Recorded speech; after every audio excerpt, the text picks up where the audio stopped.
Today we're in Wisconsin and we're going to check out 10 small towns. In our small town downtown video, it's where we pick towns of less than 5,000 people, cruise up and down the main street, and then rank them at the end, best to worst, or most favorite to least favorite. And we're going to start in Crandon, which is a little bit on the eastern side of the state, and then we're going to head west.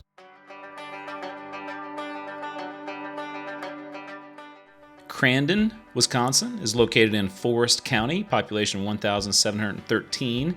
It's the county seat and only incorporated town in the county. In the 1880s, entrepreneur Samuel Shaw and Major Frank Crandon lobbied for the creation of Forest County, which was established in 1887, with Crandon named as county seat after the major.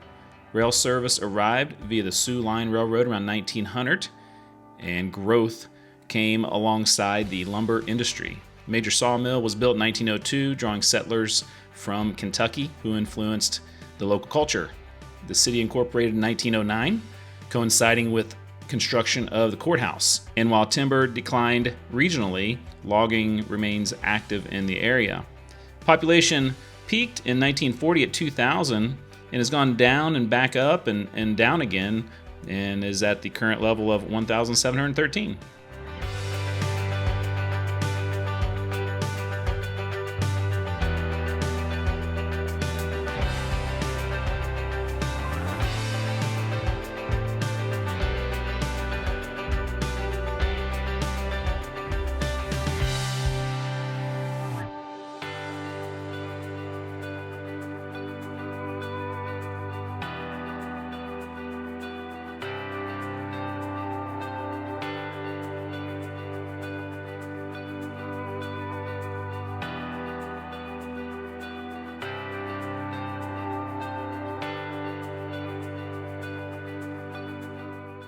Woodruff is located in Oneida County, population 2,044.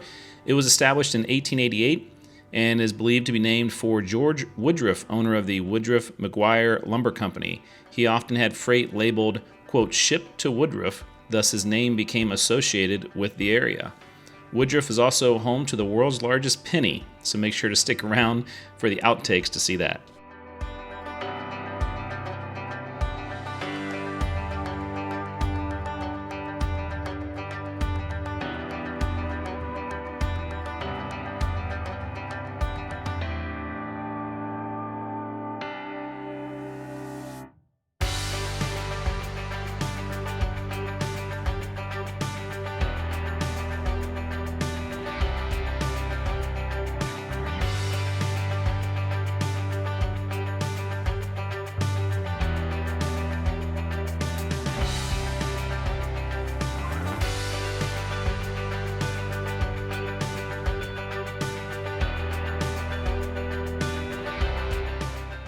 Next up is Park Falls, population 2,410, and we are in Price County.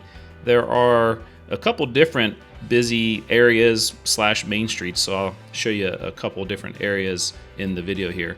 The city began in the late 19th century as a small river village called Muskellunge Falls. It was later renamed Park Falls for the scenery surrounding the former falls on the south side of town. With a pulp and paper mill, the town grew and was incorporated in 1912. Commercial development in the 20s and 30s also helped grow this sizable downtown, which largely remains today. Population grew until 1940. That was its peak at 3,252, dropped a little bit, went back up, and then went back down again, and is at 2,410 today.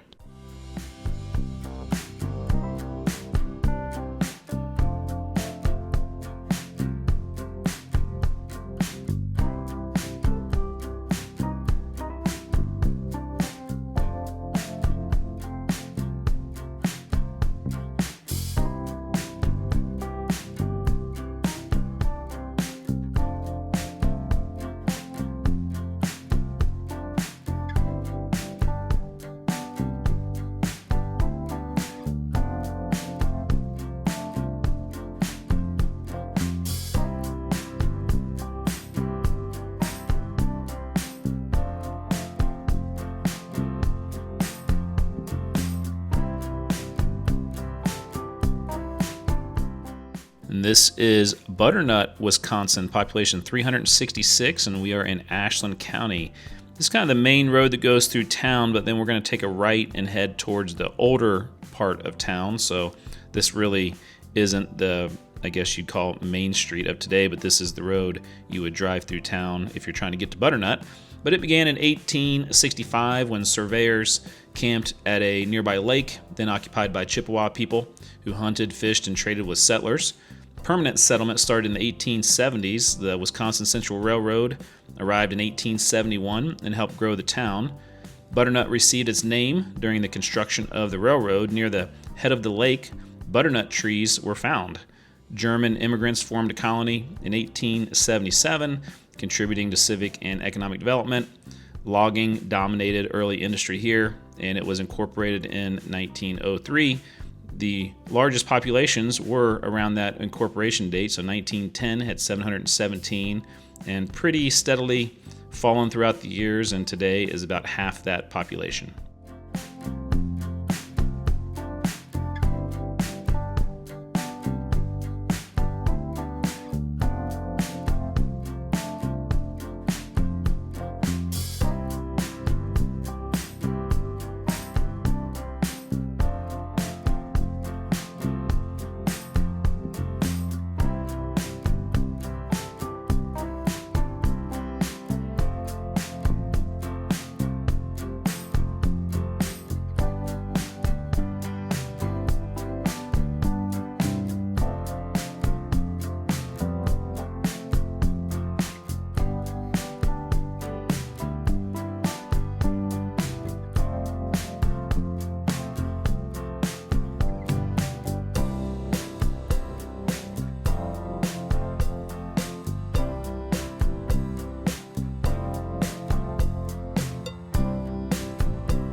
Next up is Winter, Wisconsin, population 325, and we're now in Sawyer County.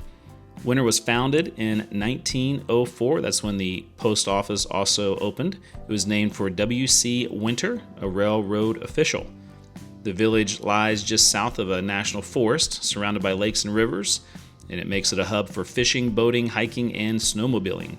It's also the home of astronaut Jeff Williams, who formerly held the American record for most days in space at 534.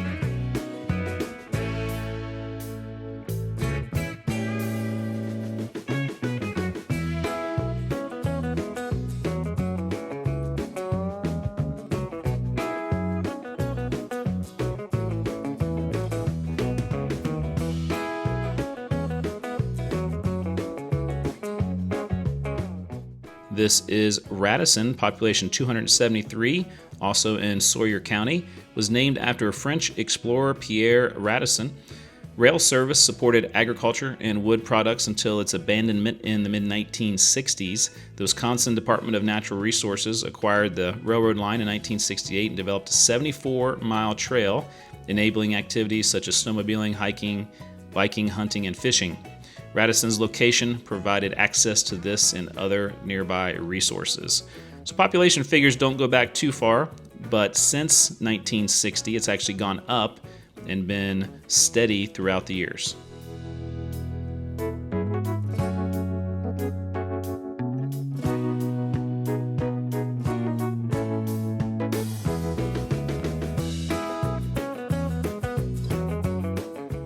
Next up is our smallest town of the day, Couderay, population 81, and our last town in Sawyer County.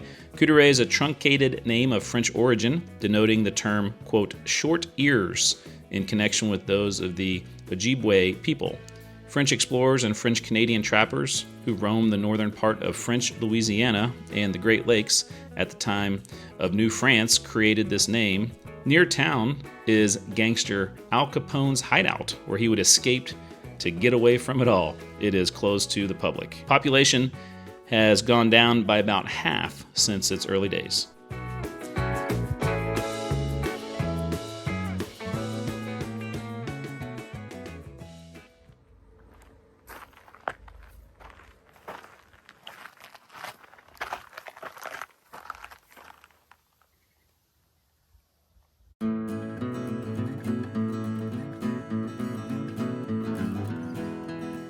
Next up is Spooner, Wisconsin, population 2,573, and we are now in Washburn County. It's known as the Crossroads of the North because it lies at the junction of U.S. Highways 53 and 63 and State Highways 70 and 253. It was founded in 1889, incorporated in 1909. History here is tied to the railroad. It's named after attorney and U.S. Senator John Spooner. The community grew as a rail hub for the Omaha and later Chicago and Northwestern lines. Passenger service ended in the 1960s, but the Wisconsin Great Northern Railroad began passenger excursions in 1997, which continue today. Once the population got above 2,000 in the early 1900s, it's remained very steady throughout the history of the town.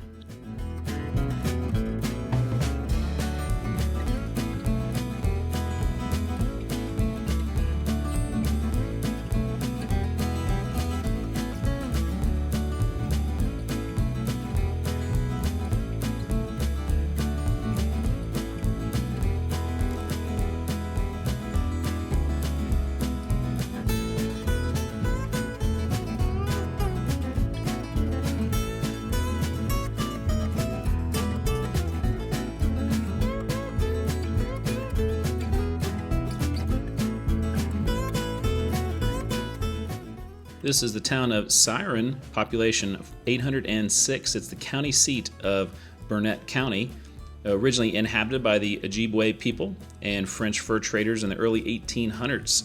Swedish immigrants arrived in the 1880s, many with the Evangelical Covenant Church. Post office was established in 1895 by Charles Segerstrom, who proposed the Swedish word siren with a Y, which means lilac. The postal authorities later changed it to Siren with an I. In 1912, the town shifted closer to the Sioux Line Railroad, which was later removed and converted into a state trail.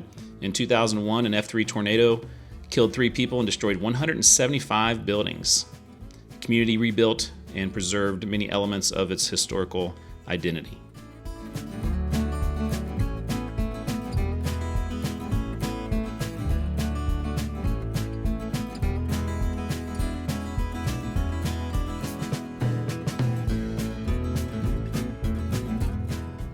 Our final town is Grantsburg, population 1,341, also located in Butternut County. It began in 1852 when Knut Anderson settled near the St. Croix River, named after General Ulysses S. Grant's victory at Vicksburg. The railroad arrived in 1884, and then the town was incorporated in 1886. Electricity, telephone, and telegraph reached the village in 1901. Big Gus Anderson, a 7'6" tall marshal, remains commemorated by a statue downtown, and you'll see more about that in the outtakes. Population grew steadily throughout the 1900s and then hit over 1,000 in 1980 for the first time and has continued to go up.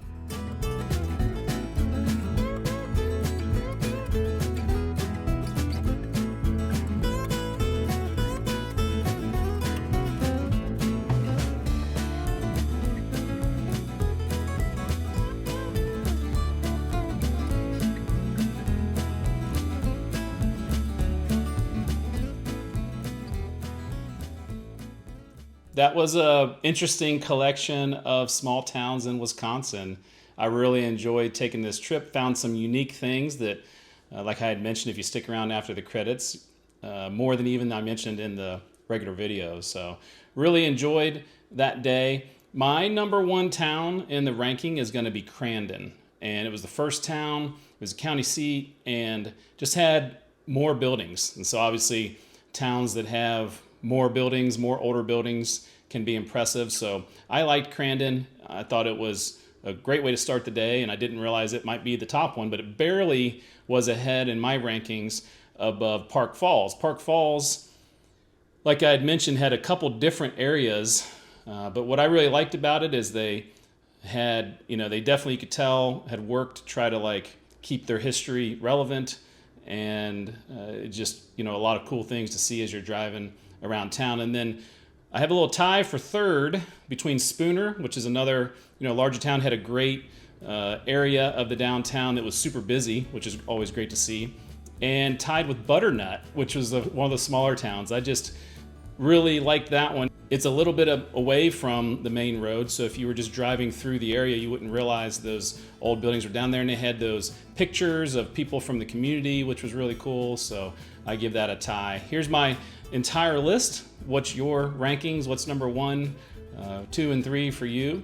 And we'll see if we agree or not. But I really enjoyed Wisconsin, and hopefully I can get back up there again and make more videos, because it's a really cool place to visit.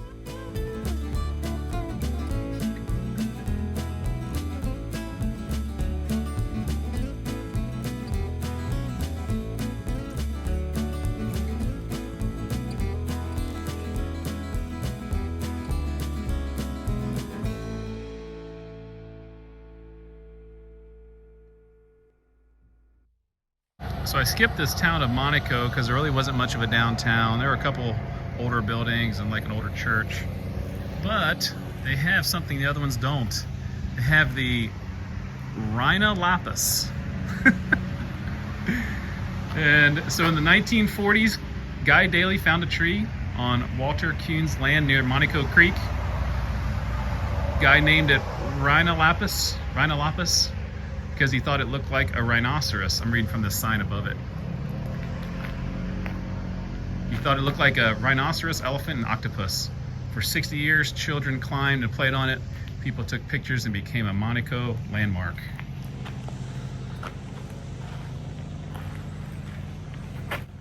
Now some people call it the green monster. I've definitely never seen anything like that before.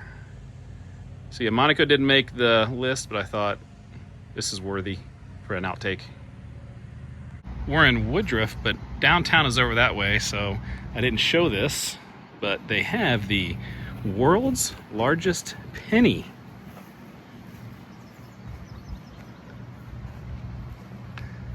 "10 feet in diameter, 18 inches thick." So this was dedicated in 1954 to the staff and students of Arbor Vitae Woodruff School. And it reflects Dr. Kate Pelham Newcomb's dream for a local hospital. So there you go, world's largest penny. It's all concrete.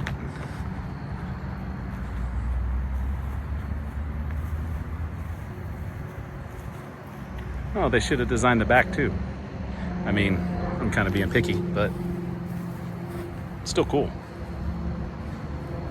Here in Grantsburg, that is Big Gus. He was the village marshal from 1901 to 1926. He was 7'6", and this is an actual life-size, replica of him. You can see the building, how big he is. 7'6". I'd just like to see that guy walking down the street as the town marshal from Grantsburg. Radisson, Wisconsin has a little death go round. I haven't seen many of these up here, but we'll see how this goes. Oh, very wobbly.